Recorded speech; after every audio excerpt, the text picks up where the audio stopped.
Thanks everybody for coming along today to launch this exciting new campaign. I'd like to introduce you to the latest candidate for Denison, Fast Freddy.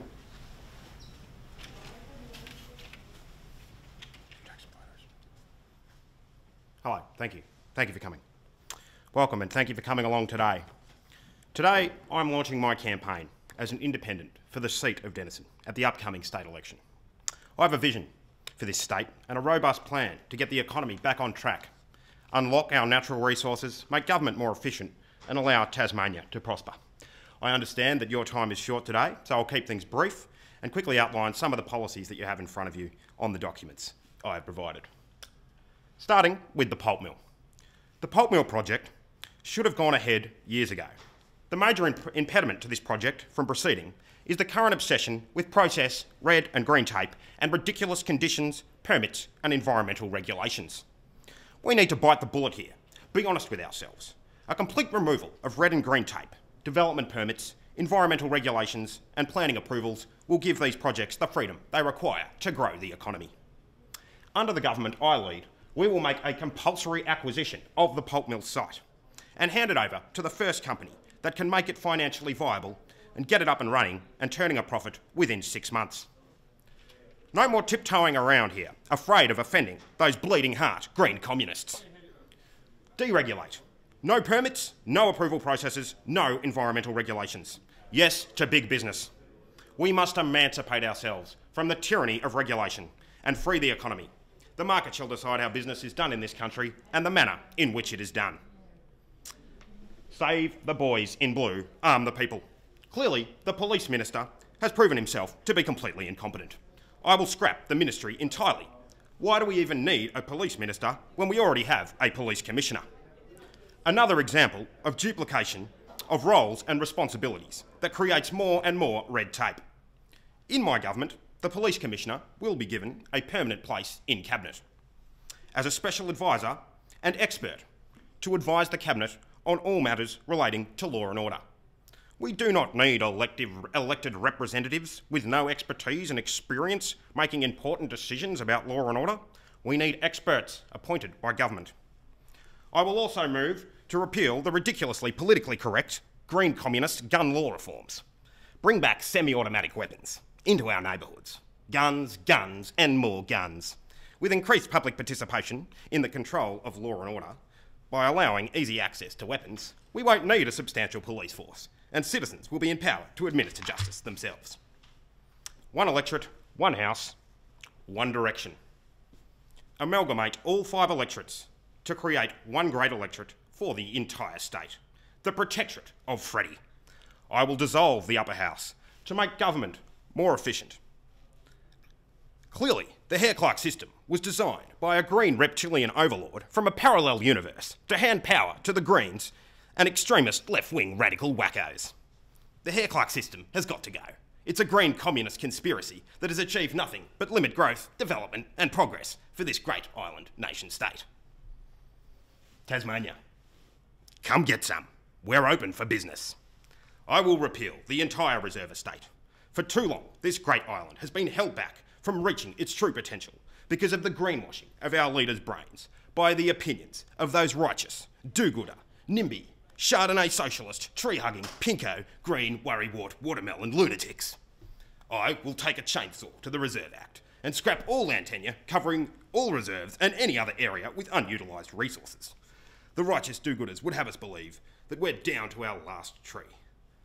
But remember, it is only when the last tree has been cut, the last river poisoned, and the last fish eaten, shall we realise that we cannot eat national parks. There are well over 1 million hectares of underutilised wooded zones and leech-ridden ditches that should be exploited, some of them in close proximity to towns and cities. Even in my mainly suburban electorate of Denison are underutilised wooded zones, such as the slopes of Mount Wellington, which could provide a valuable resource in close proximity to the port of Hobart. Like all Denisons, I love Mount Wellington, but like so many things in Tasmania, it represents everything that is wrong with Tasmania. The economic potential of this great gravelly hillside must be exploited. The lost world will no longer be lost to Tasmanians when I construct a great gravel quarry to provide essential resources for essential infrastructure upgrades in the northern suburbs. But don't worry, I will finally give Tasmanians a reason to go to the top. The Mount Wellington shopping mall and duty-free zone will combine spectacular scenic scenery scenes with world-class duty-free shopping experiences. The cable cars I build will taxi tourism tourists in the summer months and in winter act as important industrial infrastructure to transport the logs timber from the steep slopes down to the Port of Hobart.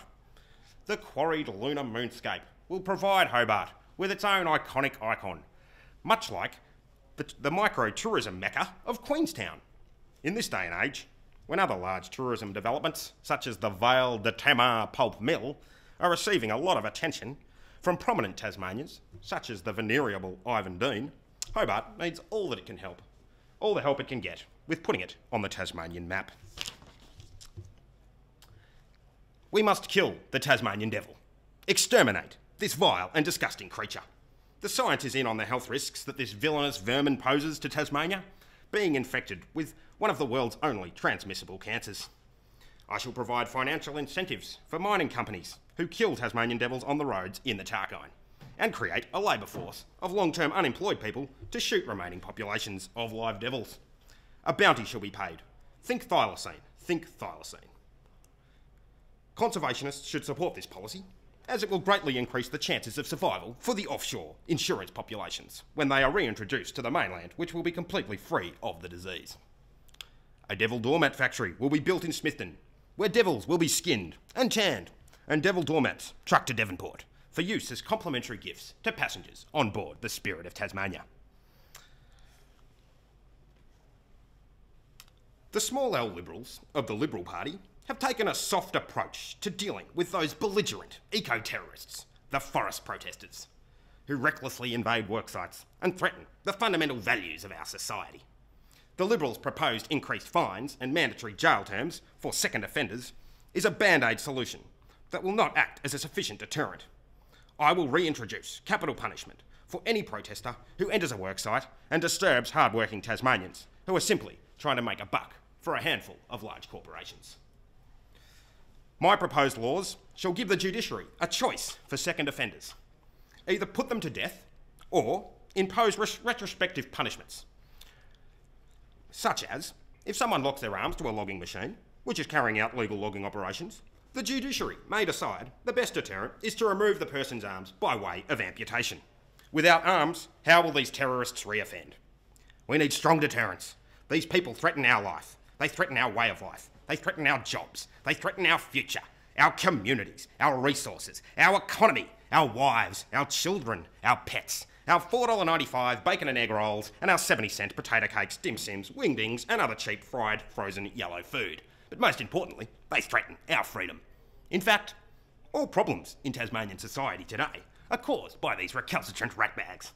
It's time to start the feral cull, people, and put these righteous do-good and NIMBY socialists out of their misery once and for all. I will commission a feasibility study into the re-establishment of an East Coast whaling industry. The whales are back in the Derwent and just lolling about, not contributing anything to the economy. Their numbers have rebounded to such an extent that it is now feasible to begin harvesting them once again. The derelict woodchip mill at Triabunna, regrettably killed off by eco-terrorist entrepreneurial elites, would be the perfect location to establish a whale blubber and processing oil and blubber processing centre, providing sustainable and secure employment for Tasmanians. The Green Police would have you believe that these wretched beasts are charismatic megafauna. Personally, I find them about as charismatic as Alexander Downer in a pair of fishnet stockings. Build boot camp for Tasmania, bringing meaning into the lives of unemployed Tasmanians. I will create a semi-indentured labour force in Tasmania, cut all welfare payments, scrap soft work for the dole. I believe in creating a labour force in Tasmania which contributes to the state coffers rather than drains them. The potential for huge resource projects in Tasmania's more remote areas presents an opportunity to provide employment experience for unemployed Tasmanians. The structure of such a scheme would see unemployed Tasmanians working for food and board until they have the skills required to participate in the broader economy responsibly. Once individuals have been assessed as having the necessary skills, they will move into full-time employment and pay tax at a rate of 50% until their debt to the state has been paid in full.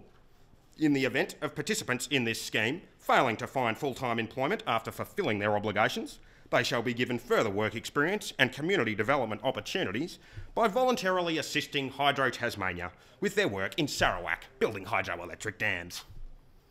These policies are just a few of the great ideas I have for this state, and I will be making several more policy announcements throughout the campaign. Thank you for listening. I now invite questions that I will most likely choose to ignore or provide completely irrelevant answers for.